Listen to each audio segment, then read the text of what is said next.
मित्रहरू, हामीले गन्तीको किताब 26 अध्यायसम्म पढेको थियौँ। यो मोआबको मैदानमा इस्राएलीहरू दोस्रो गणना भनेर हामीले पढेका थियौँ अघि। आज हामी गन्तीको किताब 27 अध्याय पढ्नेछौँ। यसको शीर्षक छ सलोफादका छोरीहरू। पढौँ। 1। तब युसुफका छोरा मनस्सेका घरानाहरूबाट मनस्सेका छोरा, माकिरका छोरा, गिलादका छोरा, हेपेरका छोरा, सलोफादका छोरीहरू नजिक आए अनि तिनका छोरीहरूका नाम यी हुन्: महला, नोआ, होग्ला, मिल्का र तिर्सा। अब यो सलोफादका छोरीहरू चाहिँ मनस्सेको घरानाको रहेछ है त मित्रहरू। 2. अनि तिनीहरूले मोसा र पुजारी एलाजारको सामु, शासकहरू र सम्पूर्ण समुदायको सामु भेट हुने पालको ढोकामा उभिएर तिनीहरूले यसो भने: 3.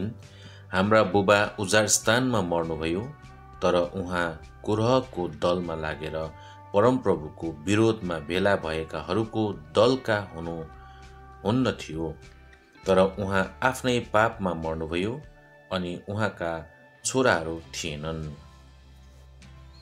अब यो सलोफादका छोरीहरूले भनिरहेको छ मोसा र पुजारीहरूलाई। अघि पुजारी एलाजार र यो मोसाको सामु आएर उसको यो सलोफादको चाहिँ छोराहरू थिएन रहेछ। अनि हामीले यो कोरहको बारेमा पढिसकेको छौँ अघिल्लो अध्यायहरूमा। कोरहले चाहिँ उनीहरूको एउटा दल बनाउँछ, ग्रुप। अघि 250 जना जस्तो लिडर पनि हुन्छ। उनीहरूले चाहिँ मोसा र हारुनको विरोधमा अथवा परमेश्वरको विरोधमा उनीहरूले काम गर्दाखेरि चाहिँ उनीहरूको मृत्यु भएको हुन्छ। अनि त्यति नै बेला उनीहरूको पिता पनि मृत्यु भएको रहेछ, सलोफादको पनि। तर के भन्दैछ भन्दा अब यो सलोफाद चाहिँ त्यो कोरहको ग्रुपमा चाहिँ थिएन भनेर भन्दैछ है त यहाँ मित्रहरू। तर ऊ चाहिँ आफ्नै पापले गर्दा मरेको भनेर भन्दैछ अघि। जे होस्, अहिले हामी के बुझौँ भने यो सलोफादको छोरीहरू रहेछ। यिनीहरूले चाहिँ यो पुजारी एलाजार र मोसाको अगाडि आएर केही कुराहरू भनिरहेको छ है त। तल पढ्दै जाउँ। 4. उहाँको कुनै छोरा नभएकैमा हाम्रा बुबाको नाम किन उहाँको घरानाको बीचबाट मेटिनु? हामीलाई हाम्रा बुबाका दाजुभाइहरूको बीचमा अधिकारको भाग दिनुहोस्। 5. तब मोसाले तिनीहरूको मामिला परमप्रभुको सामु ल्याए। अब यो सलोफादको छोरीहरूले चाहिँ अब हाम्रो दाजुभाइ नभए तापनि हाम्रो पिताको, हाम्रो बाउको भागहरू जे जति पनि छ अघि जग्गा जमिनहरू, त्यो चाहिँ हामीलाई दिनुहोस् भनेर भनिरहेको रहेछ है त। 5. तब मोसाले तिनीहरूको मामिला परमप्रभुको सामु ल्याए। अब मोसाले चाहिँ त्यो कुरा चाहिँ परमप्रभु कहाँ ल्याएछ है त। 6. अनि परमप्रभुले मोसालाई यसो भन्नुभयो: 7. सलोफादका छोरीहरूले ठिक भनिरहेछन्।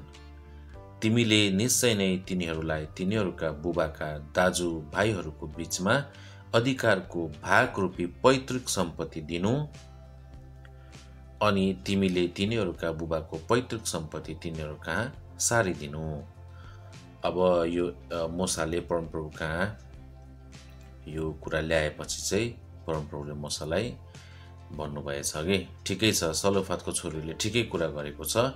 उनीहरूको त्यो पाउनुपर्ने भागहरू चाहिँ यो छोरीहरूलाई दिनु, तिनीहरूका सारिदिनु भन्दैछ अब है त। सायद अब नाममा गरिदिनु भनेको होला अघि, सलोफादको छोरीहरूको नाममा उसको जे जति पनि छ भागहरू अघि। तल पढ्दै जाउँ। 8.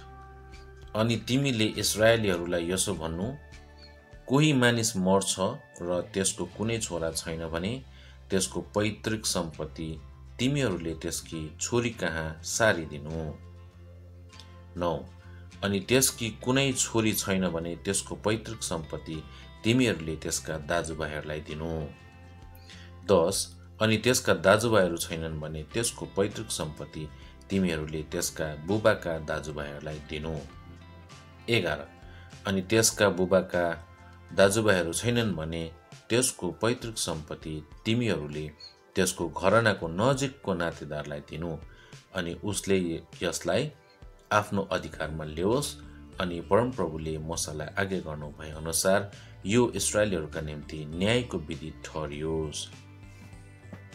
मित्रहरू, अब यो अहिलेको हाम्रो आजको जुन चाहिँ एउटा चलन छ भनौँ न, चलन अनुसार कुरा गर्दाखेरि चाहिँ के हुन्छ भने अहिले पनि यो कुरा लागु हुन्छ कि हाम्रो समाजमा कुनै पनि मान्छेको कि एकजना मानिसको छोराहरू छैन भने, छोरीहरू छैन भने होइन, उसको त्यो जति पनि जमिनहरू हुन्छ कि धन सम्पत्तिहरू अब जे जति हुन्छ त्यो चाहिँ दाजुभाइहरू अथवा हामीले चाहिँ के भन्ने गर्छौँ, हकवाला भाइहरूले हक पाउँछ कि हकवाला भाइहरू भन्छ नि होइन, अर्थात् खुनको रिस्ता जसको छ, खुनको नातेदारीहरूले अब उसको दाजुभाइहरू, उसको छोराछोरी छैन भने उसको दाजुभाइहरू, अब दाजुभाइहरू पनि छैन उसको दाजुभाइको छोराछोरीले अथवा एकदमै नजिकको घरनाले चाहिँ त्यसलाई आफ्नो के अरे अधीनमा ल्याओस् भनेर यहाँ यो इजरायलहरूको निम्ति एउटा न्यायको विधि नै बनाएको रहेछ होइन। अब त्यस्तै अहिले पनि हाम्रो समाजमा पनि यस्तै कुराहरू हामी देख्छौँ है त। तल पढ्दै जाउँ। मूसाको सट्टामा यहोशूको नियुक्ति। अब यो एउटा बिचमा एउटा सब टाइटल आएको छ है त मित्रहरू, मूसाको सट्टामा यहोशूको नियुक्ति। 12 तब परमप्रभुले मूसालाई भन्नुभयो, यस अबारिम पहाडमाथि चढ र त्यस देशलाई हेर जुन देश मैले इस्राएलीहरूलाई दिएको छु। अब यो अहिले चाहिँ इजरायलीहरू चाहिँ एउटा मोआब भन्ने ठाउँको मैदानमा छ है त मित्रहरू।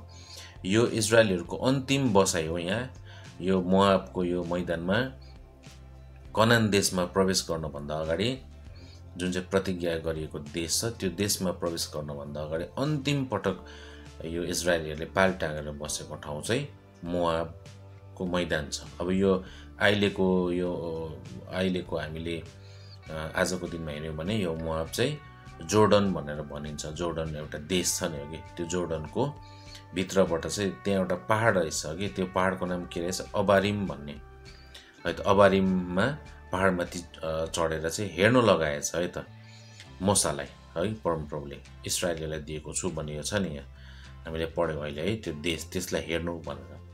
13 अनि तिमीले यसलाई देखेपछि जसरी तिम्रा दाजु हारुन मिल्न गए त्यसरी नै तिमी पनि आफ्ना मानिसहरू कहाँ मिल्न जानेछौ। अब यहाँ किन यसरी यो पहाडमाथि चढेर हेर्नु लगाएछ भन्दाखेरि परमप्रभुले यो मूसा र हारुनलाई चाहिँ हामीले यसैको गन्तीको 20 अध्यायतिर हामीले पढिसकेको छौँ त्यो कुरा।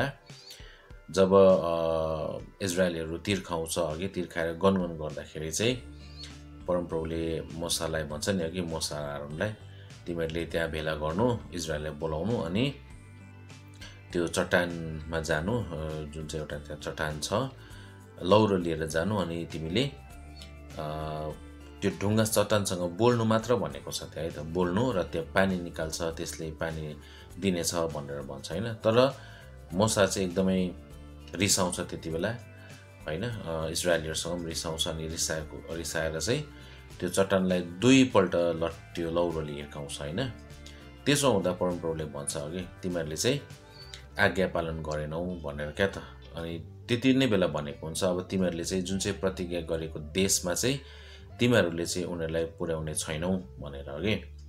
अनि हारुन त अघिबाटै मरिसकेको छ, हामीले पढिसक्यौँ त्यो। अब मूसा पनि अब यहाँ अन्तिम मूसालाई पनि हेर्नु दिएको रहेछ है त मित्र। मैले तपाईँहरूलाई अलिकति त्यो बताइदिएको है, हामीले अघि पढिसकेको छौँ त्यो कुराहरू। 14 किनभने जिनको उजाडस्थानमा समुदायको झगडामा तिमीहरूले मेरो आज्ञाको विरोधमा विद्रोह गर्यौ र पानीनि र तिनीहरूका आँखाको सामु मलाई पवित्र पारेनौ। यो चाहिँ जिनको उजाडस्थानको कादेशमा भएको मरिबाको पानी हो। अब यो जुन चाहिँ यहाँ अहिले निस्क्यो, यो अघि मैले भनेको सन्दर्भ, त्यति बेला यहाँ तिमीहरूले भन्ने यहाँ छ नि, यो एउटा बहुवचन यहाँ प्रयोग भएको छ होइन। यहाँ यसलाई म मार्क गर्छु मित्रहरू, यो तिमीहरू भनेर छ नि, अथवा यो मोसा र हारुनलाई भनेको होइन। मेरो आज्ञाको विरोधमा विद्रोह गर्यो। अब परमेश्वरले चाहिँ बोल्नु मात्र भनेको थियो नि, तर मोसाले चाहिँ रिसले गनगन गर्दै होइन इजरायलीहरूलाई पनि गनगन गर्दै दुईपल्ट ढुङ्गामा हिर्काएको हुन्छ नि त। त्यही कुराले गर्दा चाहिँ हारुन र यो मोसा र हारुनले चाहिँ कनान देश प्रवेश गर्न उनीहरूले नपाएको कुरा चाहिँ यहाँ उल्लेख भएको छ है त मित्रहरू। तल हामी पढ्दै जाउँ। त्यो मरिबाको पानी भनेर, झगडाको पानी भनेर हामीले पढेको थियो नि होइन, 20तिर, गन्ती 20 अध्यायतिर। तल पढ्दै जाउँ है मित्र हामी। 15 तब मोसाले परमप्रभुलाई यसो भने, 16 परमप्रभु सबै मानिसहरूका आत्माहरूका परमेश्वरले समुदायमाथि एउटा मानिसलाई नियुक्ति गरून्।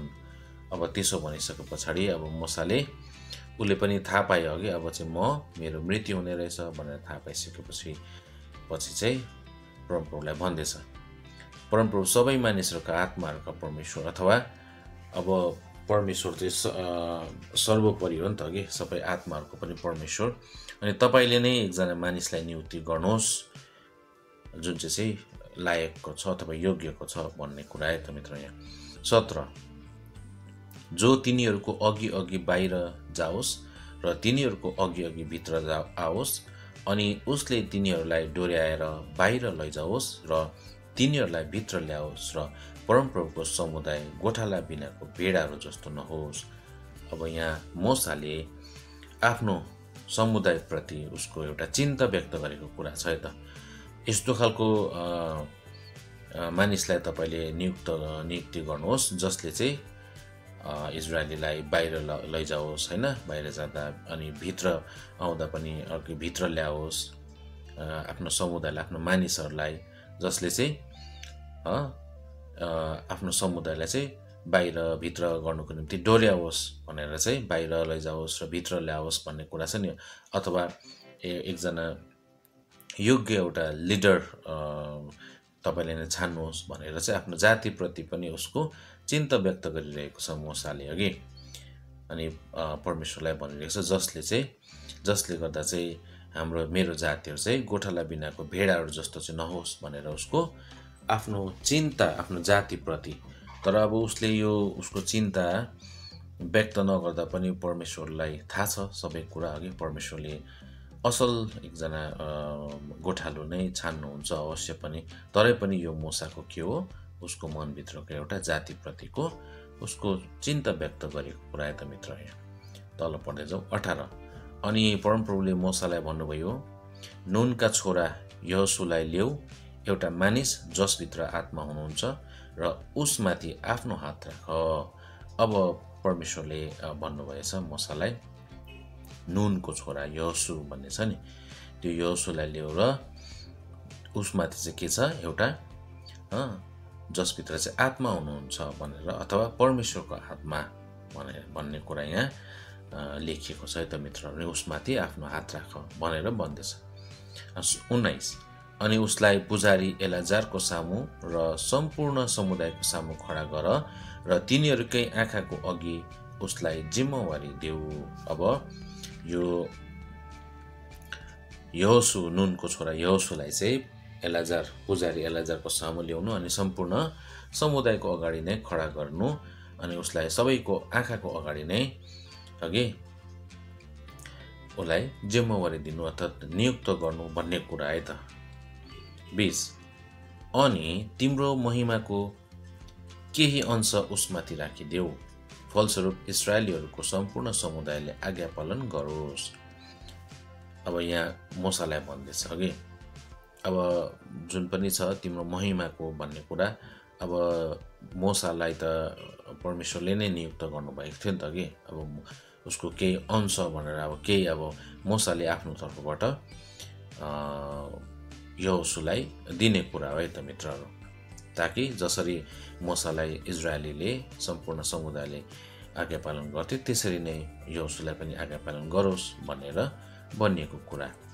21 अनि पुजारी एलाजारको सामु उभियोस्, जसले उसका निम्ति उरिमको निर्णय मुताबिक परमप्रभुको सामु सल्लाह मागोस्, उसैको वचन मुताबिक तिनीहरू बाहिर जाउन् र उसैको वचन मुताबिक तिनीहरू भित्र आउन्, ऊ र उसित सबै इस्राएलीहरू सम्पूर्ण समुदाय नै।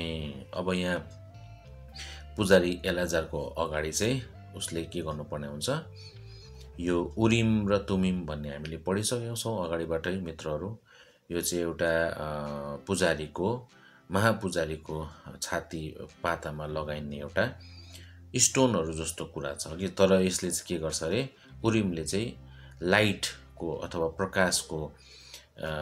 प्रकाशलाई यसले के गर्छ, बुझाउँछ भनौँ न, प्रकाशको प्रतीक बुझाउँछ भने तुमिमले चाहिँ अब निर्देश गर्ने हुन्छ नि, एउटा निर्देशकको पथ प्रदर्शक जस्तो बुझाउँछ। अब त्यही निर्णय मुताबिक चाहिँ उसले के गर्नुपर्ने हुन्छ, कामहरू गर्नुपर्ने हुन्छ अघि भनेर चाहिँ यहाँ बताइरहेको कुरा है त मित्रहरू। 22 तब परमप्रभुले मोसालाई आज्ञा गर्नुभए अनुसार उनले गरे, अनि उनले यहोशुलाई लिएर तिनलाई पुजारी एलाजार र सम्पूर्ण समुदायको सामु खडा गरे। 23 अनि उनले तिनीमाथि आफ्ना हातहरू राखे र परमप्रभुले मोसाद्वारा आज्ञा गर्नुभए अनुसार तिनलाई जिम्मेवारी दिए। अब मित्रहरू यसरी यो नुनको छोरा यहोशुलाई चाहिँ नियुक्ति गरिएको हामीले पढ्यौँ यो गन्ती 27 अध्यायमा। अब यहाँ चाहिँ हामीले एउटा के छ घटना पायौँ भन्दाखेरि, अब मोसाको मृत्यु हुने हामीले यहाँ देख्यौँ अघि, अनि यो नुनको छोरा यहोशुलाई मोसाको प्लेसमा चाहिँ नियुक्ति गरेको घटना हामीले पढ्यौँ है त मित्रहरू। अब यो जुन चाहिँ यो मोआबको जुन पनि मैदान छ, यो चाहिँ अहिलेको जोर्डन देश पर्छ मित्रहरू, त्यति बेला मोआब भनियो। अनि यो ठाउँ चाहिँ अन्तिम ठाउँ हो जहाँ इजरायलीहरूले पाल टाँगेर बसेको छ। यहाँदेखि यिनीहरू अहिले मोआबदेखि त्यो जोर्डन रिभर जुन पनि यर्दन नदी छ त्यो क्रस गर्नु बित्तिकै लगभग 2 देखि लिएर 5 किलोमिटरको दूरीमा नै उनीहरू कनान देशमा प्रवेश गर्छ है त मित्र। त्यो जेरिको भन्ने एउटा सहर छ अघि, सबैभन्दा नजिकमा यो मोआबदेखि, यो जोर्डनको अहिलेको जोर्डनदेखि त्यो जेरिको भन्ने सहरमा पुग्नु पर्यो भने चाहिँ उनीहरूलाई 2 देखि लिएर 5 किलोमिटरको दूरीमा मात्र रहेको विद्वानहरूले यसरी भन्छन् है त। अनि जुन चाहिँ यो मोसालाई एउटा पहाडमा परमप्रभुले उभाएर देखाएको कुरा छ, त्यो चाहिँ जोर्डनमै पर्छ मित्रहरू। मोआब भनेको जोर्डनै हो, जोर्डनको एउटा माउन्टेन छ, अहिले पनि त्यसलाई माउन्ट नेबो भनेर भनिन्छ अघि, अभिराम पहाडको एउटा, अहिले चाहिँ त्यसलाई माउन्ट नेबो भनेर भनिँदो रहेछ। सो मित्रहरू आज हामीले यो गन्ती 27 अध्यायको हामीले 1 देखि लिएर 23 पदसम्म पढिसक्यौँ। अनि यहाँ चाहिँ हामीले याद गर्नुपर्ने कुराहरू चाहिँ यो 27 मा चाहिँ के छ भन्दाखेरि मोसाको मृत्यु हुन्छ, अनि मोसाको मृत्युको कारण पनि छ अघि, अनि मोसा कनान देश प्रवेश गर्न पाउँदैन भन्ने कुराहरू, किन प्रवेश गर्न पाएन भन्ने कुरा पनि हामीले पढ्यौँ। अनि साथै यहाँ चाहिँ कुनै मानिसको छोराहरू छैन भने छोरीहरूले त्यो हक अधिकारहरू पाउने कुरा, अनि छोराछोरी सन्तान छैन भने दाजुभाइहरूको छोराछोरीले पाउने, दाजुभाइले पाउने, अनि दाजुभाइको छोराछोरी पनि छैन, उनीहरूको एकदमै नजिकको जससँग रगतको नाता छ, आफन्त छ, नजिकको आफन्तहरूले त्यो मानिसको जग्गा जमिनहरू धन सम्पत्तिहरूमा के गर्न पाउने, अधिकार पाउने कुराहरू पनि आज हामीले पढ्यौँ है त। हस् मित्रहरू, आजलाई हामी यहीँ राखौँ।